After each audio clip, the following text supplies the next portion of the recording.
mulher, corpo, espiritualidade, intuição, autoconhecimento, saúde, amor, sexo, feminismo, luta, voz. Oi, pessoal, bem-vindo a mais um Podinista. Hoje a gente vai falar um pouquinho sobre o autismo e a gente vai entender um pouquinho o que é isso com uma mãe de um autista, para a gente ver o que é a experiência mesmo. Espero que ajude você que está aí pensando, ou que tem também um filho autista, ou que tem na família, para você conseguir acolher isso e entender que tá tudo bem, né? Então, antes de você conhecer a nossa entrevistada, eu peço para você seguir a gente nas redes sociais, eu peço que você ajude esse projeto para a gente conseguir trazer mais pessoas e trocar mesmo essa experiência e ajudar outras mulheres, outras pessoas, outras famílias. Então, segue o Podinista, que você dá uma super força pra gente. Bom, hoje a gente tá aqui com a Ana Laura, que é mãe do Eric, e a gente vai conversar com ela sobre essa experiência com o Eric. Mas antes, fale quem é você, a Ana, para todo mundo te conhecer. Bom, prazer. Eu sou Ana Laura, sou bancária, 33 anos, mãe de 2 pequenos, o Eric, autista, de 7 anos, e o Theo, artista, de 4 anos. Então, sou mãe de 2 pequenininhos, mãe solo. E assim, é uma maravilha poder estar aqui, né, poder dividir um pouquinho como mulher, como mãe, um pouquinho da rotina aí com meu filho.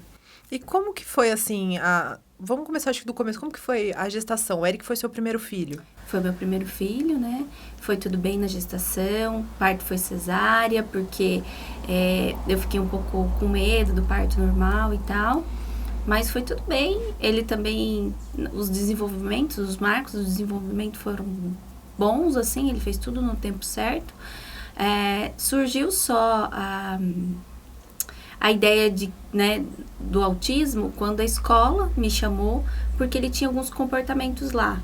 Uhum. E é muito incrível isso, né? Mulher é muito intuitiva e mãe, então, sem palavras, assim. Quando a escola me chamou, a primeira coisa que eu fui fazer é entrar na internet e pesquisar sobre o autismo, assim. Ninguém tinha me falado nada, eu não tinha nenhuma suspeita, mas eu não sei, eu tive um feeling de ver. E aí, ali, eu vi que de 15 características, 10 o meu filho tinha. Uhum. Naquele momento, caiu, assim, a ficha que ele podia ser autista. Aí eu fui na reunião da escola, eles não disseram nada, mas eu, por iniciativa própria, marquei consulta com um psiquiatra infantil, e aí ele deu o diagnóstico pro Eric. Ele tinha 1 ano e meio, mais ou menos. E assim, ele teve todo o desenvolvimento de uma criança normal. As fases de andar, engatinhar, sim, tudo. Ele até falava algumas palavrinhas quando bebê, assim, só que aí deu um momento, acho que com 11 meses, 1 ano, assim, ele ficou um pouquinho mais sério. E ele também começou com alguns movimentos estereotipados. O autista, ele tem, para se regular, algumas estereotipias. O do Eric era o flapping, que a gente chama, que ele batia assim as mãozinhas quando excitado, quando feliz, ou quando animado com alguma coisa e tal. E a gente achava engraçado, né? Achava que era dele e tal. E depois que a gente foi reconhecendo que era uma característica do autismo, entendeu? E quando você pesquisou na internet, antes mesmo de ir num médico, qual foi a sua sensação? Você teve alguma sensação de medo, alguma coisa? Nossa Senhora, eu só chorava. Ninguém entendia nada no trabalho, eu com o olho todo inchado de chorar, eu só chorava, porque há uma desconstrução. Eu acredito que maternidade é muito romantizada e acaba sendo uma construção, assim, de um sonho quando tá na barriga. Você gera vários, assim, né, expectativas com o filho e tudo mais. Então, quando você tem um diagnóstico, há uma desconstrução daquele filho. É um luto, né? Tipo, aquilo que eu pensei que o meu filho seria, ele não vai ser, ou ele vai ser outras coisas. E aí é muito impactante, porque você tem que saber lidar com uma coisa nova, né? Você não sabe até onde ele pode ir, o que ele vai fazer, o que não vai fazer, quais serão os desafios ali por diante. Então, dá muito medo, assim, muito medo. E também é uma perda, assim, né? Porque é aquela desconstrução para construir algo novo. Você tem que tirar a expectativa que você tinha para você entender aonde você tá. Total, né? Total. A gente, quando tem um filho, fala, ai, o que será que ele vai ser? Vai ser isso, vai ser aquilo? Como que vai ser o temperamento? Como vai ser isso? Como vai ser aquilo? Será que vai namorar cedo? Será que vai casar? Entende? Quando você tem um diagnóstico, principalmente do autismo, você não sabe quais são as limitações que o seu filho tem, vai ter, e até onde ele vai poder chegar. Eu não sabia se meu filho poderia comer sozinho, se ele ia saber amarrar um sapato, se ele ia falar, né? Tanto que até hoje ele não fala, ele é não verbal.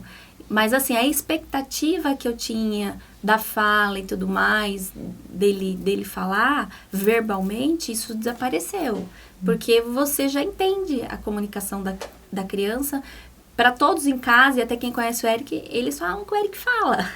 Do jeito dele, do modo dele, entendeu? Então, é super surreal, assim, em alguns aspectos. Porque a gente está acostumada com o normal, né? Não o normal, né? O normal. Não com as diferenças. Então, assim, é um presente você ter eu acho que, assim, toda dificuldade ou tudo que você não conhece é um presente na sua vida porque vai te ensinar algo, assim. Um filho já ensina, um filho típico, que a gente chama, né? Ele já ensina muita coisa.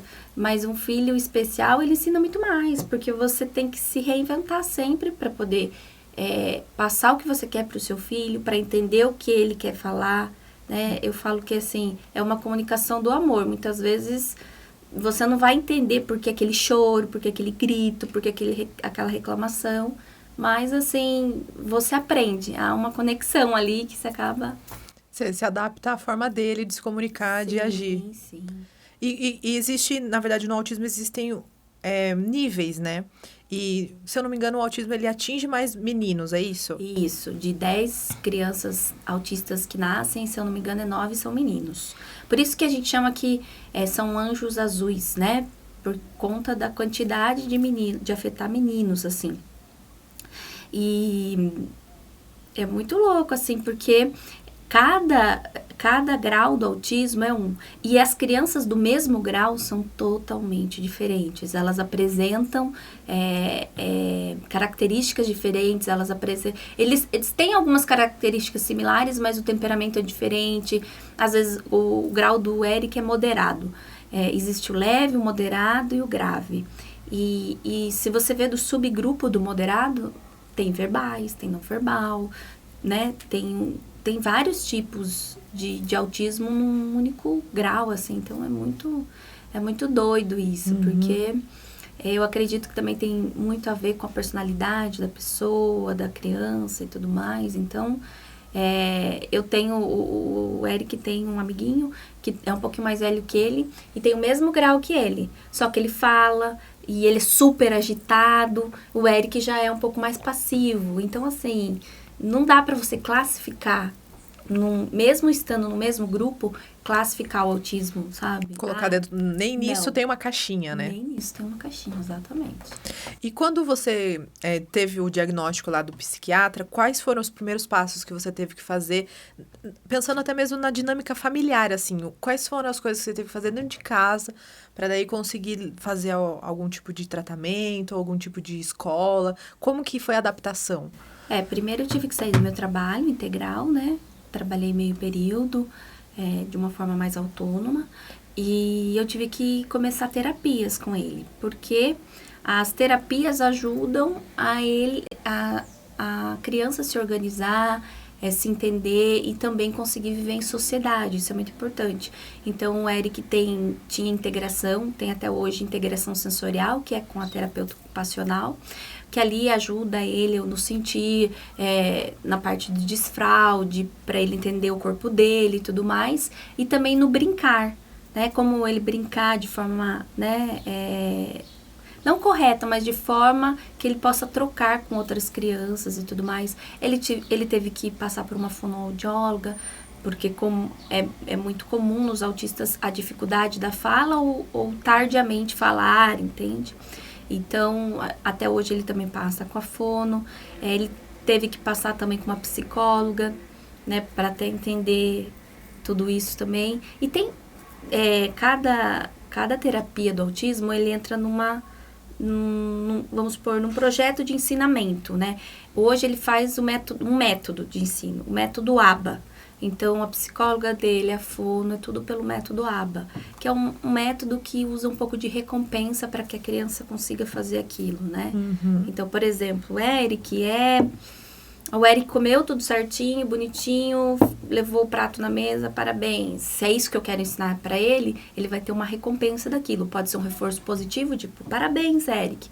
Ou pode ser até mesmo uma coisa que ele goste. Então, mas existem outras variantes também. E daí esse método ABA é para mesmo ele ter essa integração no cotidiano normal. É para ter um interesse dele fazer as coisas, né? Por exemplo, tchau, mandar beijo, coisas assim que para nós e para as crianças são simples, para o autista é muito difícil, né? Por que ele tem que trocar? Ele tem um neurônio que chama espelho. Quando alguém sorri, você sorri de volta. Quando alguém boceja, né, ele boceja. Então, esse neurônio deles não é igual ao nosso, assim, né? Tem que ser exercitado, trabalhado. Então, é muito treino. Então, na terapia, ele teve que fazer tudo isso. E em casa, a gente teve que fazer uma extensão da terapia.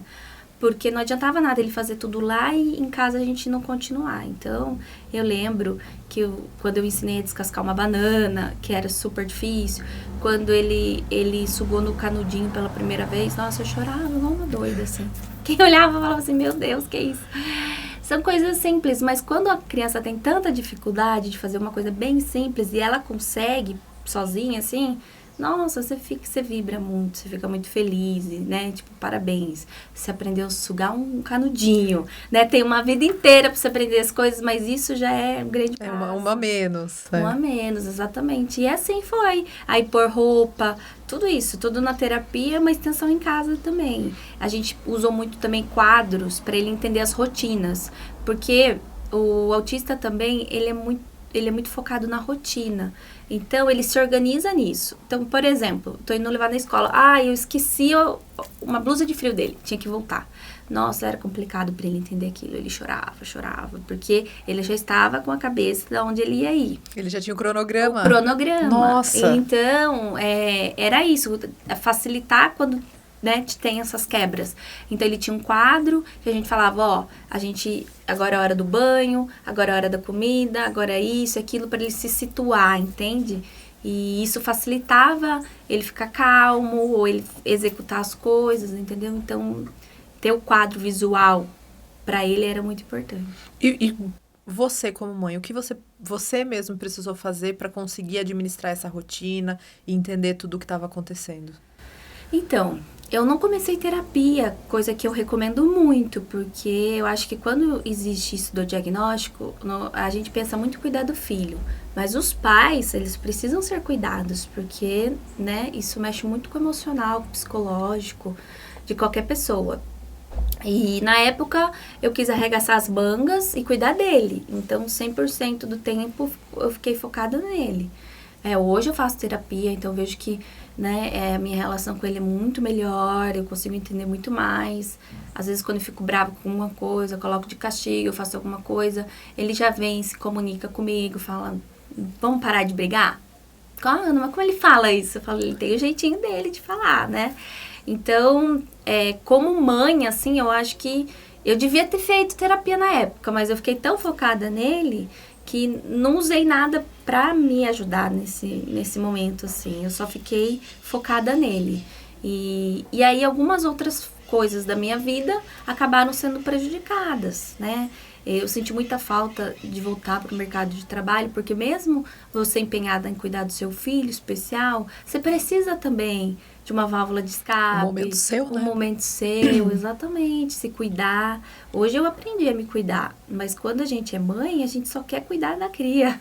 Principalmente que era seu primeiro filho, então você virou toda a sua energia que você tinha mesmo ali pra ele. E da hora que você descobriu que ele era autista, também ampliou, acho que, essa sensação de cuidado, né? E as mães, eu acho que elas sentem muito isso, que elas precisam salvar os seus filhos, sabe? Porque Eu acho que até de filhos típicos. Então, eu preciso ensinar ele pra vida.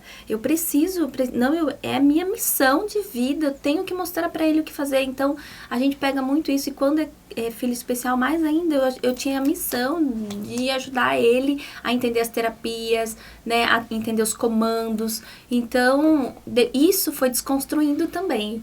Porque nós temos uma missão de orientá-los, de apoiá-los. Mas o resto é eles, né? Então, mãe nenhuma salva nenhum filho e nem ajuda a ser pessoas excelentes. Eles vão se tornar, claro, pela sua conduta, né? Pela sua orientação, mas assim, essa missão de ajudar o Eric, eu penso que hoje eu sou né? Como diz assim, uma mão que ajuda, mas não sou eu que faço nada. E aí isso foi desconstruindo também. E eu acho que a maternidade tem muito disso, que a gente, né, tem que fazer tudo pelo filho. E não é isso. A gente tem que estar ali, né, mostrar caminhos, mas deixar que eles voem os voos deles, né? E o que você acha que foi mais desafiador, assim, nesse processo todo dele agora, até mesmo agora que ele com 7 anos? O que tem sido mais desafiador? Pro Eric... Eu acho que para ele e para você também. Eu acho que o mais desafiador para mim é poder mesmo ter alternativas, tentar alternativas para entendê-lo. Porque, às vezes, eles ficam muito no mundo deles. O autista, ele tem um mundo particular. Então, às vezes, eu não sei o que ele tá pensando, eu não sei o que ele tá rindo, porque eles têm, né, isso de achar graça de coisas que a gente não entende e tal. Então, é mais acessar isso. E eu acho que para crianças que têm muitas crises também, o Eric não tem, mas que choram, que às vezes se batem, que às vezes, né, ficam nervosas, e aí a mãe não sabe o que tá acontecendo, o pai, a mãe. Então eu acho que isso deve ser o maior desafio, e é o meu, é entender o porquê que ele, né, tá agindo daquela maneira e tal, sendo que ele não consegue expressar isso em palavras. Então, para mim, é o maior desafio, assim. E eu acho que também controlar expectativas, assim. Porque é um lugar muito complicado, a expectativa do outro. Então, quando ele era pequenininho, eu ficava... Nossa, ele já tem 4 anos. Será que o ano que vem ele vai falar? Nossa, ele tá com 5. Será que o ano que vem ele vai falar? Eu chegava a sonhar com ele falando as palavras, assim, uma frase inteira. Nossa, eu acordava assim, com meu coração sobressaltado. E aí eu comecei a parar de vibrar nisso, porque eu comecei a ver o que ele já fala, o que o seu filho já faz, que é muito legal, que ele não fazia o ano passado, que ele não fazia o ano retrasado, enfim, né? A forma de se comunicar, isso é muito enraizado na gente, que as pessoas só se comunicam através das palavras, né? E existe uma comunicação não verbal riquíssima a explorar aí, que às vezes a gente, né, nem presta atenção, né? Por causa da correria do dia a dia, do batidão e tudo mais. Então, acho que o desafio pro Eric é isso, é ele mostrar que tá tudo bem, que eu estou feliz do jeito que eu sou. Que ele é capaz. Que ele é capaz e que ele é feliz. Eu acho que é esse o desafio dele para mostrar pra gente, e o meu desafio é esse, é de controlar as expectativas e também entender a comunicação dele. É ser grata pro que tem hoje, né? Olhar mais pro hoje do que ficar criando histórias na cabeça. Exatamente. E outra, ansiedade, medo. Ah, meu Deus, vão judiar do meu filho. Ah, mas se ele não sabe falar, como que ele vai contar alguma coisa, que não sei o quê, né? Então, assim, confiar no processo, respirar fundo e eu acho que comemorar pequenas conquistas. Eu fico pensando o quanto a cabeça de uma mãe roda rápido, né? Porque é isso que você falou, se ele tá na escola e acontecer alguma coisa, como que ele vai me contar? Se ele não fala, mas ele vai demonstrar de alguma forma, ele vai mostrar. E assim, são coisas que acho que toda mãe tem, né? Do modo geral, sendo de filhos típicos ou até mesmo de filhos especiais. Então, é uma coisa de, tipo, pensando na frente e evitando qualquer problema que possa acontecer com o filho, né? E isso causa totalmente essa ansiedade, né? Daí a importância de cuidar de você. Totalmente. Esses dias eu pirei e fiquei pensando assim, nossa, e na fase que ele quiser namorar? Como que vai ser? Meu Deus, eu vou ter que estar junto, não sei o que. Eu falei, para de pirar nessas coisas, porque a vida se encarrega de tudo. E outra, a gente tá ali como espectador de que tudo vai dar certo e se precisar, ó, meu abraço tá aqui, meu colo tá aqui, mas eu não tenho que pensar no que vai ser o amanhã dele. Claro que se for o meu filho típico com o Theo, eu penso também essas coisas, mas eu não me ponho dentro disso, porque ele é independente e o Eric também vai ser. Então, assim, a gente segurar as expectativas mesmo do futuro e pensar positivo, que sim, ele pode encontrar pessoas, né, não tão bem intencionadas no caminho dele, mas ele encontra tanta gente que gosta dele, tanta gente que quer cuidar, quer apoiar, quer ajudar, que eu prefiro pensar mesmo que ele vai só ter anjos no caminho dele e tá tudo bem. Vai ter, tomara Sim. que tenha. E na verdade, assim, olhando hoje com o irmão, como que é essa relação deles dois? Ah, muito linda a relação, assim, deles, porque o Theo, ele acha que ele é o irmão mais velho. E ele acha que o Eric é um bebê, então ele fica, ai, fofinho, ai, dá um abracinho no irmão e o beijinho. Aí quando o Eric faz alguma coisa, ele, mãe, o Eric me beijou de amor. Ai, então é assim, tem hora que eu fico, para de grudar no seu irmão, você parece aquela Felícia, sabe, aquela que adorava os bichos. Então ele parece, porque ele fica grudando e o autista não gosta muito. Ele tem alguns que tem algum problema com toque, o Eric não tem isso, mas ele não gosta que fique grudando nele, que fique abraçando, beijando, assim, sabe, ele dá uma afastada, tá ótimo, dou um beijo, agora chega. Meu espaço, seu espaço. Isso, exatamente. Então, é muito legal isso, porque ele acaba sendo um terapeuta dele, porque ele fala assim, Eric, olha o que eu tô te explicando, olha. E tipo, como se ele fosse o professor do irmão mesmo. Aí, esses dias ele me falou assim, eu tô com esse processo de pôr ele na cama dele. E aí, ele, na casa do pai, ele consegue dormir, em casa ele quer ir pra minha cama. Daí o irmão, todo sábio, falou assim, mamãe, eu já entendi porque o Eric quer ir pra sua cama e que ele quer sentir o seu abraço à noite. Então ele tem umas coisas assim que ele entende o irmão muito bem, ele sabe que às vezes ele tem que ir na terapia junto com o irmão, mas ele tem os momentinhos dele, ele faz também as atividades extracurriculares dele, então eu acho que assim, foi muito rico porque ajudou muito o Eric nisso, porque o Eric tinha uma dificuldade muito de interagir com outras crianças, e aí como irmão ele é obrigado a interagir todo dia. Tá ali, né? É obrigado, e nossa, ele atormenta ele demais, e isso acaba enriquecendo, porque até aquelas coisas que a gente não gosta são os nossos mestres, né? E aí eu acredito que o Theo é o mestre do Eric, sim, porque ele faz um monte de coisa que ele não gosta, que ele fica... Às vezes ele range o dente pra dizer assim, ai, que saco, menino. E pro Theo você teve que explicar alguma coisa? Você explica? Olha, não tive que explicar, menina. Isso que mais me assustou, assim, porque eu fiquei na minha cabeça desde quando ele tava na barriga. Que jeito que eu ia falar que o irmão não ia conversar com ele, que jeito que eu ia falar que o irmão não ia brincar com ele, né? Pra explicar que não é falta de amor, porque tem isso das crianças. Se elas não sentem a troca, elas acham que estão sendo excluídas. E aí, um belo dia, eu falei nada. Falei, vou deixar ele me perguntar. Ele muito perguntador que é. Aí, um belo dia, ele falou assim pra mim... Mãe, o Eric tá fugindo, né? Teve uma fase que ele queria fugir. Ele saía, deixava o portão aberto, ele saía no condomínio, eu tinha que sair correndo atrás dele. Cada fase é uma coisa, Explorador que tava. Daí, o Theo... Mamãe... Ai, eu sei porque o Eric tá fugindo. Eu falei, por quê? Porque ele é autista. Aí, assim, ele tinha acho que 2, 3 anos, né? Eu falei, quem falou que ele é autista? Ele falou, eu sei que ele é autista. Eu falei, e o que as crianças autistas fazem? Ah, elas fogem. E aí, depois você pergunta pra ele vê outras crianças, ele tem contato com outras crianças autistas. Aí ele fala, ai, fulano de tal também é autista, mãe. Ah, ele gosta disso e disso, daquilo. Então, a cabecinha dele já vai formando as coisas, né? E às vezes eu falo, o Eric não... Ele fala assim, só que o Eric não fala muito. Mas o Eric fala. Ele só não é de falar muito. Então, assim, eles entendem a fala. E até na escola, tinha algumas mães que falavam pra mim assim, ai, a minha filha adora o Eric. Aí eu pergunto, e o que ele conversa com você? Aí ela fala, ai, mãe, ele fala várias coisas. Mas ele fala assim. Então, não sei, eu acho que a forma dele abraçar, beijar, brincar, também seja uma forma de comunicação e eles entendem bem. Eu lembro que eu tive alguns contatos com o Eric, né, quando a gente trabalhou juntas, e é engraçado que quando eu ia na sua casa, né? A gente gravava o canal, né? O Nosso Filho Autista que você tem ainda Tem ele, ainda, né? só não tem vídeos novos, mas ele ainda está lá. Bom, que tem conteúdos maravilhosos, podem ir lá assistir. Eu lembro que eu ia lá e teve uma vez que eu acho que você tava trocando de roupa, né? Porque a gente trocava as roupas pra não ficar igual os vídeos.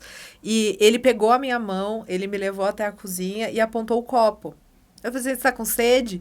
Aí ele veio e apontou o filtro. Aí eu falei assim, ele tá com sede. Daí eu peguei e dei a água pra ele tomou e depois ele mesmo colocou o copinho na pia. Então, assim, acho que a comunicação às vezes é isso, né? Não precisa ser verbal, é o que você falou. A comunicação não é só as palavras, são as ações, o jeito, o apontar, o pedir, né, uma atenção. Porque a hora que ele pegou na minha mão e levou na cozinha, ele pediu minha atenção. Então, ele tem a forma dele de comunicar. Acho que é assim que ele faz com as crianças, com os amigos dele. Tem, e outra, quando a gente tem o diagnóstico, a gente fica com medo do preconceito, né? E a gente também tem um preconceito. Se você vê todas as crianças brincando e o seu gritando, fazendo flapping, igual ele fazia, né? Tipo, pulando, virando de ponta cabeça. Você já espera os olhares, né? Você fica assim, ai meu Deus. E hoje isso nem rola, né? Nem rola. Tipo, eu vou no shopping, eu vou viajo com ele, avião, super se comporta, às vezes se comporta até com uma criança, melhor do que com uma criança típica. E assim, se ele quer gritar, tá eufórico e tal, eu dou risada, eu falo, é isso aí mesmo, filho, curte lá, entende? Tipo, tudo é da vibe que você tá e que você transmite. Então, eu tive pouco acesso ao preconceito, muito pouco, vou falar assim, acho que dá pra contar nos dedos, às vezes, que eu me sentia assim, ou que senti que meu filho, né, sofreu algum tipo de preconceito. Mas é porque eu sempre tive essa vibe. Eu vou no churrasco e já falo, fica tranquilo, ele se vira na piscina, porque ele faz natação desde pequenininho. Então, assim, ele é bem independente. Eu fico de olho, mas, assim, eu sei que assim, se rolar, eles vão, né? Porque eles vão olhar ou vão falar alguma coisa, mas vão achar interessante, eles vão querer entender do mundo dele. É isso que eles fazem. Falam, nossa, por que ele faz isso? Que legal, o que é isso? Entendeu? É uma forma dele se comunicar, dele se regular. E aí a gente vai dando um pouquinho de aula sobre autismo para a turma e tá tudo bem sempre, né? Então... o bom é que daí as pessoas vêm por esse campo de curiosidade mesmo, em vez de ficar olhando torto. Porque o olhar torto não vai adiantar nada. É muito mais fácil você se informar e entender o que tá acontecendo. É verdade. E eu acho que hoje em dia tá tão assim, né? Tem tanta informação sobre autismo, né? Eu fico pensando que existiam mesmo alguns amigos esquisitos que você tinha, né? Ou você mesmo tinha um pouco de esquisitice. Mas, assim, nunca era falado sobre isso, né? Sobre o autismo. Tem o autismo de alto funcionamento, que é aquele que são super inteligentes, assim, né? E tem também suas esquisitices, que eu falo que isso é rico, né? São suas diferenças. E eu acho que quanto mais diferente, quanto mais você se relaciona com pessoas diferentes, crianças diferentes, isso agrega. Eu falo que as mães ficam felizes e eu falo para elas na escola. Eu falo, olha, o contato que os seus filhos têm com o Eric, eu acho que é enriquecedor para a vida deles. Porque eles vão aprender a lidar com as diferenças. E isso, às vezes a gente demora um tempão, né, para entender ou para saber lidar. E eles estão tendo a oportunidade desde pequenininho. Então é bem legal. O Eric, ele estuda numa escola onde tem pessoas típicas, né, alunos típicos, e os alunos também autistas, e também de outras, que tem outras, meu Deus, como que eu falo isso? Tem outras, são especiais em outras áreas também? Sim, tem Down também. Eu lembro que um dia eu fiquei tão emocionada, porque tinha uma menininha com síndrome de Down, que ela não queria entrar. E aí, um dia eles fizeram o Eric buscar ela na porta pra entrar. E aí ela entrou.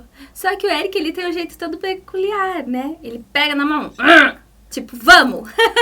Força! Força! E aí ela entrou com ele, assim, e foi muito legal. E até filmaram, tiraram foto desse momento, assim, que ele pôde contribuir, ajudar, sabe? Então, assim, é legal. Eles se conectam, né? E se reconhecem. E até as crianças típicas da sala dele, elas ajudam o Eric muito. Tipo, porque eles forçam. Eric, é sua vez. Vai. Põe lá o que tem que pôr, qual é a cor, escreve, faz isso, que não sei o quê. Então, às vezes, ele reclama porque ele é reclamãozinho, sabe? Ele reclama, mas ele faz. E, assim, e de longe, assim, as crianças vêm, Eric, né? E ele só dá uma olhada, assim. E é muito legal isso, porque existe essa troca de querer ajudar. A criança, quando ela tem alguma deficiência ou quando ela não consegue fazer... tem algo muito doido nas crianças, que é de querer ajudar. Elas se unem, né? Isso é delas. Eu vejo que, vamos, Érica, eu vou te ajudar, vem. Ele não tem que solicitar, né? Então, assim, é automático neles. Então, tanto o Theo em casa quer ajudar ele, quanto na escola. Então, eu só tenho a agradecer, assim, as experiências que ele tem, as escolas que ele passou, porque todas, de uma maneira geral... Teve só uma que eu via que deixava ele no cantinho, quando eu vi isso, tirei ele imediatamente, entendeu? Agora, todas as outras se empenhavam em incluí-lo, né? Isso é maravilhoso. E isso aí, nossa, claro que ele tá numa escola particular, então isso ajuda muito, né? Mas, hoje em dia, da prefeitura, do estado, hoje tem o acompanhante, né? Que fica com eles, e por lei, eles têm direito. Então, isso também ajuda muito a incluí-los, né? Porque, às vezes, o autista, ele tem isso de se desconectar com o que está acontecendo ali e querer ir pro seu mundo. E aí, ter outra pessoa para resgatá-lo, para falar, não, Érica, olha, vamos fazer aqui agora. É isso aqui que tem que ser feito, entendeu? Sim. Você tinha falado também das terapias, uma terapia muito importante nessa fase que ele está de pré-alfabetização, é a psicopedagoga. Porque é um reforço também fora da escola, né? Porque... Como o autismo do Eric, ele é clássico, então ele tem algumas dificuldades, não é aquele de alto funcionamento.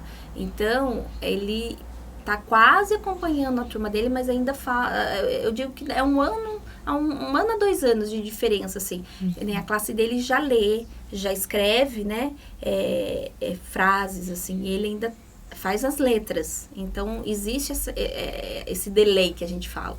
Então, é muito importante ter uma psicopedagoga também para ajudá-los, porque eles vão fazer, mas vão ser no tempinho deles. Sim, precisa. Eu acho super importante, na verdade, falando da escola de um modo geral, é importante para ele ter esse contato com todos os tipos de pessoas e crianças, e as crianças terem contato também com ele, né? Porque a gente esquece que o mundo é muito plural, de que quando a gente for adulta, a gente também vai ter contato com outras pessoas que não são da nossa família, que a gente não tá acostumado, e a gente vai ter que lidar com isso, né? Então, se as crianças têm desde pequeno esse contato, para elas fica tudo mais tranquilo, mais fácil de ser lidado, né? Então, eu acho lindo quando a gente vê uma escola dessa forma, que consegue juntar todas as características de todas as crianças e fazer um ambiente de aprendizado, né? Que é o mais importante. E outra, o que eles vão aprender ali tá além do que o alfabeto pode mostrar, né? Sim. O que eles vão a sociedade, aprender, né? Exatamente, a formação de caráter. Né? Que caráter que eu tô formando pro meu filho, ele tendo experiências com crianças que de repente não têm as mesmas coisas que ele, as características, né? E que ele pode ajudar a contribuir como ser da sociedade, né? Então, é bem bacana isso também. Sim. E assim, olhando hoje, assim, para tudo que você passou, que conselho que você daria para as mães que descobriram ou que passam ainda com algumas dificuldades com os filhos? Como que você acolheria elas? Primeiro, respira fundo, respira bem fundo, chora tudo que você precisa chorar, desconstrói, sofre o luto, né? Porque existe sim o luto. E assim, depois dessa etapa, limpa as lágrimas e pensa positivo. Que assim, existe um mar de coisas, um universo de coisas para o seu filho fazer. Mesmo quando você não tem condições, né? Você pode ter terapia gratuita, você pode ter um benefício do LOAS que de repente é um auxílio para ajudar o seu filho. Tem várias outras coisas. Se informe, vai atrás, corre atrás e não deixe o pessimismo, né, tomar conta, porque isso de não saber o amanhã, incerteza, traz muita angústia. Então, se precisar, faz terapia também, porque eu acho, sim, muito importante a gente estar bem emocionalmente, psicologicamente, para poder dar todo esse suporte para a criança. Porque, assim, quando eu não tô... Eles são muito sensitivos. E quando eu não tô legal ou tô triste, assim, ele vem, me abraça, faz carinho, mostra quanto ele me ama. E, assim, é muito gratificante. Mas você precisa estar bem para poder trazer toda essa força que, olha, eu consigo, eu faço, eu vou chegar, mamãe, entendeu? Então, eu percebo muito isso no Eric. Às vezes falam, nossa, você fala firme com ele. Eu falo, ele precisa dessa firmeza. Para ele sentir que ele vai conseguir, entende? Então, eu percebo que ele responde muito bem a isso. E para as mães, é ter essa firmeza na vida, né? Poxa, não estava esperando esse golpe, ou não estava esperando essa surpresa, mas o que isso tem a me ensinar? E receber essa lição mesmo, receber essa missão de braços abertos, que vai dar tudo certo. É isso, eu acho que o positivo é a melhor forma, né? Com certeza, para tudo na vida. A maternidade tem que ser uma maternidade positiva, porque a gente não sabe o que vai lidar ali, né? Então, eu acho que o negócio flui melhor quando você acredita que vai dar certo. Então, e arregaçar as mangas, é isso, né? E vai dar tudo certo. Eu falo assim que as conquistas são bem maiores, que você se alegra, você vibra, você chora às vezes. Tem os momentos mais difíceis, tem sim. E não olha para os outros, não olha para o lado, olha para aquilo que ele se tornou desde que você descobriu. Olha, ele não fazia isso, agora ele faz aquilo, né? Não compara, porque isso de comparar as pessoas é muito destrutivo, exatamente. Vai minando. Compara o que ele era ontem e o que ele é hoje, e não o que o seu filho é e que um filho típico é, entende? Então, acho que o segredo tá aí. Maravilha. Bom, eu espero que você que escutou até aqui tenha gostado. Eu vou colocar as redes sociais da Ana na tela. O nosso filho autista também vou colocar para você ir lá seguir e também acompanhar. Tem o Instagram também, né? Que você posta um pouquinho mais. Então, dá para vocês irem lá, conhecerem um pouquinho a história do Eric, da família. E também, né, trocar essa experiência que eu acho que é o mais importante para a gente conseguir fazer dessa trajetória uma trajetória mais leve. Então, Ana, muito obrigada por vir e dividir com a gente. E obrigada a você que assistiu ou ouviu até agora. E eu espero vocês na semana que vem. Tchau, tchau.